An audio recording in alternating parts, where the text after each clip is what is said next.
Hello, good morning. In the last class, we have studied zeroth law of thermodynamics, and in this class, we are taking the importance of zeroth law of thermodynamics. So let's revise zeroth law of thermodynamics. The statement is, if the two systems are separately at thermal equilibrium with the third system, here we are taking A, B and C systems. They are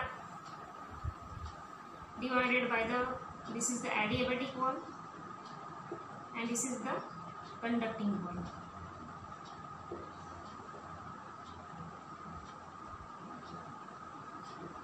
Okay. So if the two systems are separately at thermal equilibrium with the third system, then they both are at thermal equilibrium. Means if A and C, B and C are if A and B systems are thermally if A system and B systems are separately in thermal equilibrium with the third system C, then A and B means then both are at thermal equilibrium. Means A and B are both at thermal equilibrium. So this is the statement of zeroth law of thermodynamics. So the importance of zeroth law of thermodynamics. So this zeroth law of thermodynamics is important because it is the basis of concept of temperature. Okay, means this is totally depend on the temperature. According to this law, the temperature is the quantity which determine the direction of flow of heat.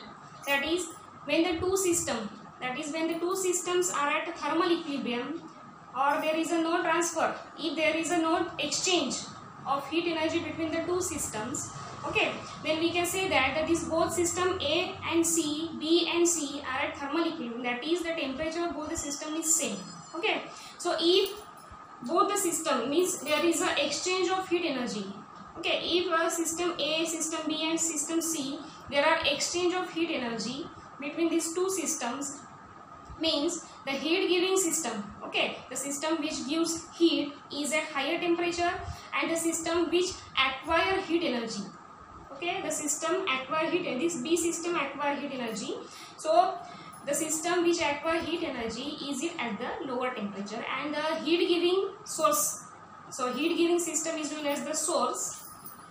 Here source, heat giving system is known as the source, and heat acquire or heat heat acquire system is known as the sink. So sink is at higher temperature, okay, and this which acquire heat energy is known as the sink. Sink is at lower temperature. So this zeroth law of thermodynamics is totally depend on the temperature which describe the direction of flow of heat energy. So that's why this is the important zeroth law of thermodynamics. Okay. So in the today's class we have seen concept of internal energy.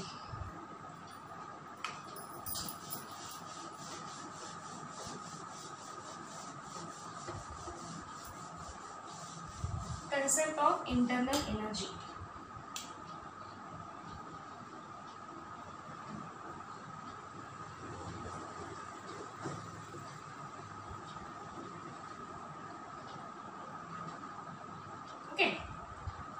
So we already know that every substance is made up of large number of small molecules. Means these substances is made up of large molecules, and every molecule is made up of large number of atoms. Okay, means the group of atom is known as the molecule, and the large number of molecules is made up of a substance. Okay, and we already know that the molecules continue, or the atoms consist of molecule, means the molecule consists of atom. So these atoms are always in random motion. Okay, molecules is always at the random motion. That's why they possess kinetic energy, because these atoms are already in the random motion. Okay, so this kinetic energy, this total kinetic energy of all the molecules, total kinetic energy of all molecules is equal to internal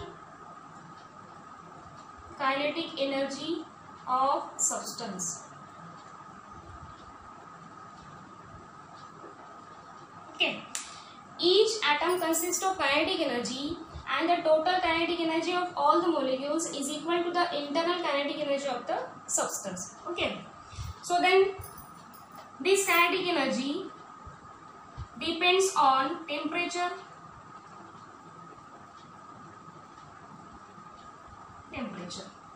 okay. So we already know that there is a attractive forces between the two atoms and two molecules. So due to this, they possess potential energy also. Means the atoms possess potential energy, okay. And this potential energy depend on the intermolecular separation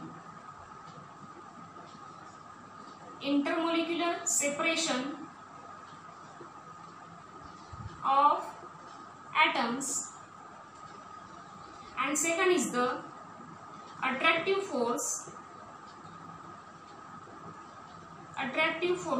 between the atoms, okay.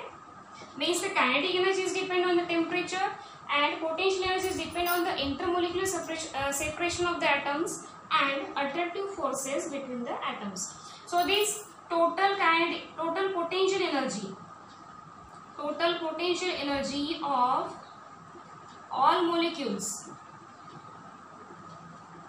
is equal to internal potential energy of substances, okay. So total potential energy of all the molecule is equal to the internal potential energy of the substances. So therefore the internal energy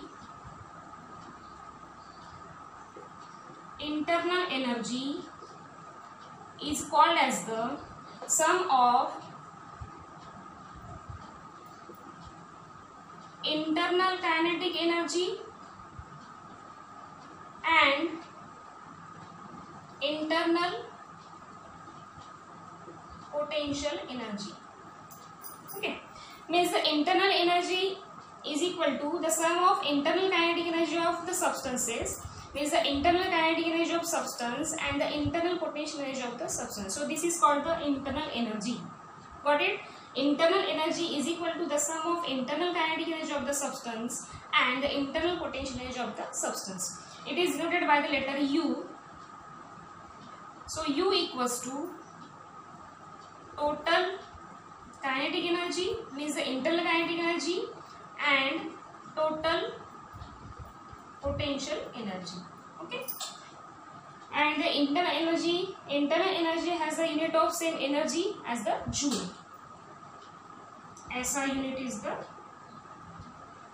joule, means same as the energy, okay. So this is the internal energy.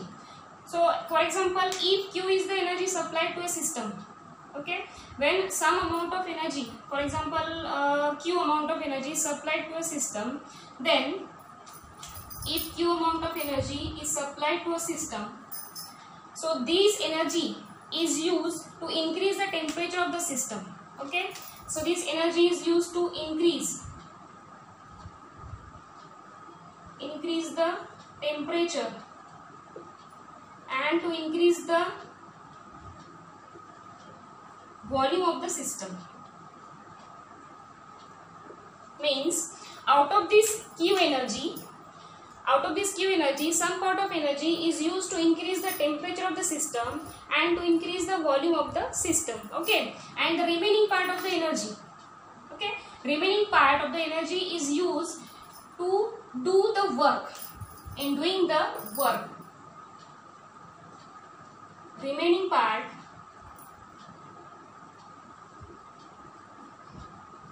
is used up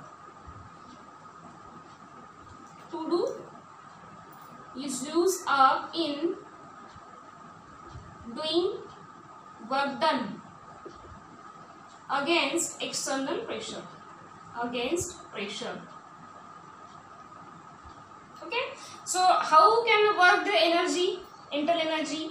Means if we supply some part of if we supply energy to the system, so part of the energy, some part of energy is used to increase the temperature of the system, and some part of energy is used to increase the volume of the system. Means this is the total.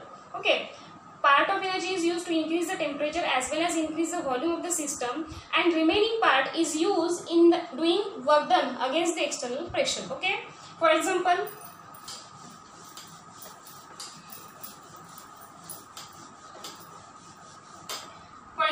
if Q is the heat supplied to a system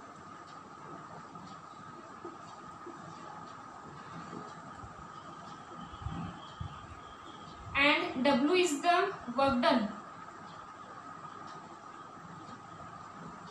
against the pressure.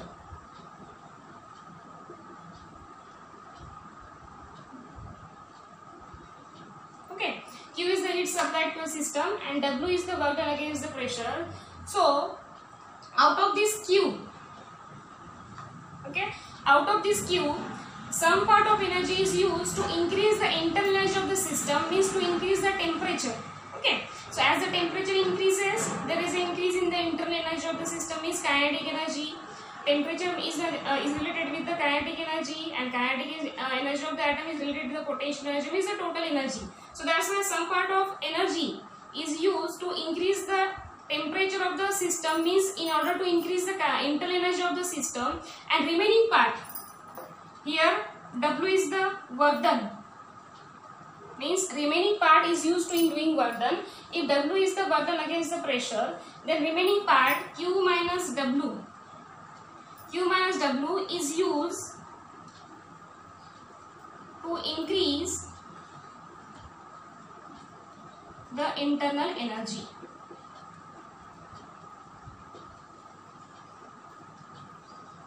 Okay, means some part of energy is used. So therefore change in internal energy delta U. Okay, internal energy delta U equals to Q minus W. Okay, so this is the change in the internal energy plus W.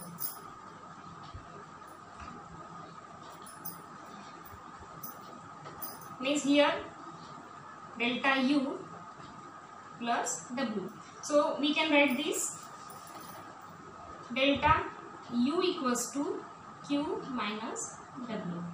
Okay, this W is the work done against the pressure. So we can write as a Q is equals to Q minus P delta V. Means work done against the external pressure, and this work done is nothing but the increase in the volume of the system. Okay, so this is the internal energy of the system delta